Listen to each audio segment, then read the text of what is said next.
town beauty pageant turns into a decades-long tale of jealousy, lies, and revenge. Hey everyone, welcome back to the channel. Today's story takes us all the way back to 1993, to the quiet little town of Briar Ridge, where a fundraising beauty pageant sparked more than just competition, it ignited a rivalry that would smolder for years. At the heart of it all, two young women, one, the picture-perfect Queen Bee, the other, an underestimated underdog. What started as a contest for charity soon became a battleground of pride, envy, and secrets that refused to stay buried. But the real twist? It didn't end on the stage. Stay tuned, because this story has betrayal, shocking accusations, and one final confrontation that no one saw coming. And best of all, it's true. Let's get into it. The year was 1993. Our small town of Briar Ridge was buzzing with excitement. The St. Michael's Church was celebrating its Golden Jubilee, and the highlight of the celebrations was a beauty pageant. Not a conventional one, mind you. This wasn't about looks as much as it was about fundraising. Whoever raised the most money would be crowned Queen of the Golden 50th, a title that, let's be honest, held more local prestige than actual power. Two names dominated the whispers and speculations, Bethany and me, Sarah. Bethany was the classic small-town beauty. Golden hair, perfect teeth, and a figure that made heads turn. She knew it, too.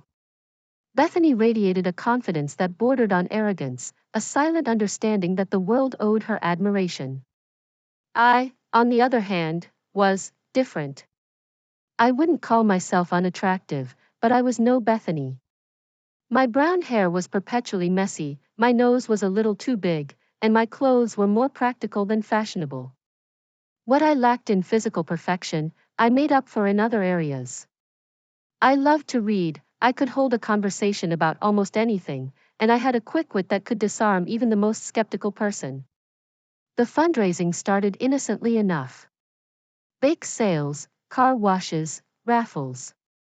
Bethany's family, wealthy and influential in Briar Ridge, threw lavish parties effectively making her popular. My approach was more grassroots. I tutored kids, painted house numbers, and even offered to walk dogs. I wasn't going to win on sheer financial power, but I was determined to give it my all. The pageant night arrived, thick with anticipation. The town hall was packed. Bethany, in a shimmering gold gown, looked every inch the queen she expected to be. I wore a simple blue dress, a hand-me-down from my older sister, but I held my head high. The introductions were tense. When Bethany was announced, the hall erupted in cheers. When my name was called, a smattering of polite applause was quickly drowned out by boos and jeers, mostly from Bethany's family and friends. It stung, I won't lie. But I forced a smile and walked to my place on stage. Then came the questions and answers.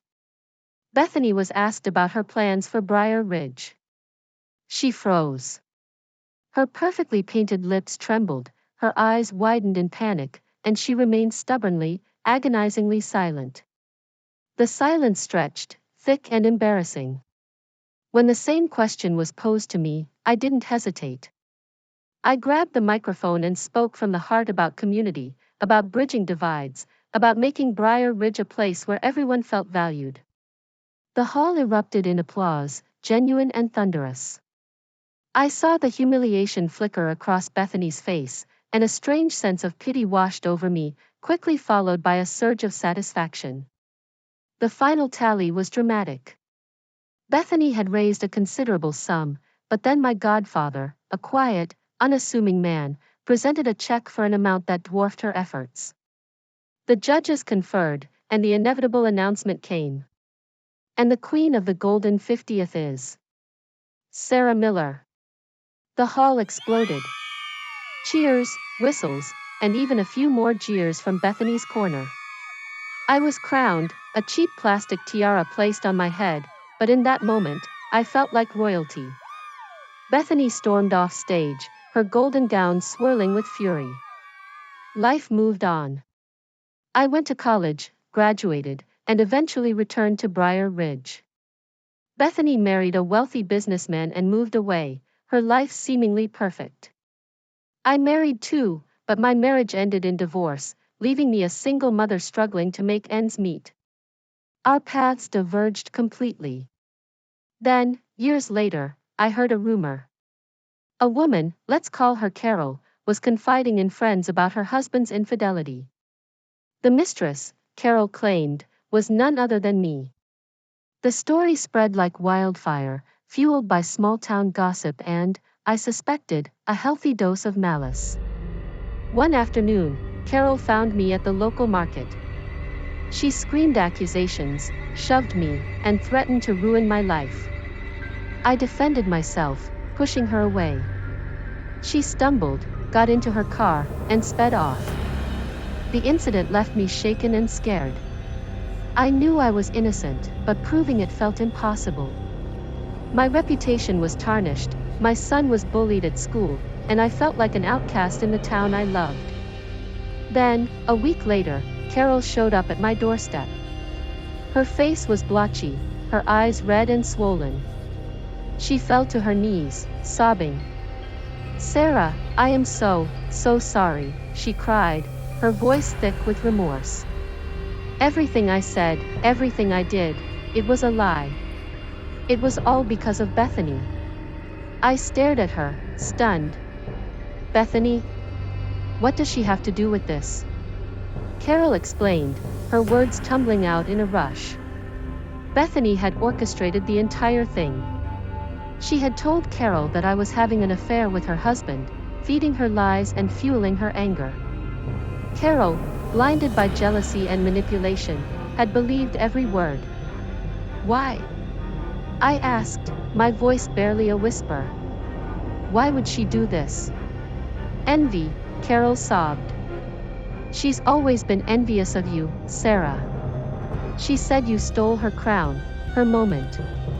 She said you were always the good girl who got everything she wanted, even when she deserved it more.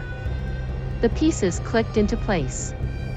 The booze at the pageant, the humiliation of the Q&A, my unexpected victory, it had all festered in Bethany's heart for years, turning into a toxic brew of resentment. I helped Carol to her feet and invited her inside. We sat at my kitchen table, drinking tea and talking for hours. I learned about Bethany's seemingly perfect life, the cracks beneath the surface, the constant need for validation. I also learned about Carol's own insecurities, her vulnerabilities that Bethany had so expertly exploited. In the end, we agreed to expose Bethany's lies. Carol bravely confessed everything to her husband, who, to his credit, believed her. Together, we confronted Bethany, presenting her with the evidence of her deceit. Bethany, stripped of her facade, was a pathetic sight. She cried, she pleaded, she even tried to deny it all, but the truth was undeniable. Her world, built on lies and envy, crumbled around her. I don't know what happened to Bethany after that. I heard she moved away again, trying to escape the consequences of her actions. I hope, for her sake, she finally found some peace, some measure of self-acceptance. As for me, I learned a valuable lesson. Beauty fades, wealth can be fleeting, but character endures. The crown I wore that night in 1993 may have been made of cheap plastic, but the victory I earned, the support I received, and the truth I uncovered, those were things that no amount of envy could ever take away. And in the end, that's all that truly mattered. The scars of the past remained, but they served as a reminder of my strength, my resilience, and the enduring power of kindness and forgiveness in a world often consumed by darkness. And it all started with a beauty pageant, in a small town, a long time ago. So, what do we take away from a story like this? In Briar Ridge, the ghosts don't wear white sheets or rattle chains. No, the ghosts here whisper in gossip, hide behind perfect smiles, and feed off envy that refuses to die. What started as a harmless pageant became the seed of something much darker, a jealousy so twisted, it reached across decades to try and destroy a life. Bethany didn't need a crown to haunt Sarah. All she needed was a lie, and someone willing to believe it. This story reminds us that not all monsters hide under beds. Some wear designer dresses. Some bake casseroles for church picnics. And some, like Bethany, smile while plotting your downfall from behind the curtain. But even in the face of manipulation, cruelty, and small-town darkness, the truth clawed its way out. Sarah didn't just survive, she endured, she forgave, and she stood tall. So next time you're in a cozy little town that seems too perfect to be true, look a little closer. Because behind the pageants and potlucks, something colder might be lurking, a grudge, a whisper, a secret waiting to strike. Until next time, stay curious, stay safe, and never underestimate the darkness of a grudge left to rot. Hey, horror fans! If you enjoyed our chilling tale and want to keep the spine-tingling stories coming, don't forget to hit that like button. Your support keeps the darkness alive. Share this video with your friends, let's spread the fear together. And if you haven't already, make sure to subscribe and turn on notifications, so you never miss a hair-raising moment. Join our community of thrill seekers and prepare for more eerie adventures. Thanks for watching, and remember, stay scared.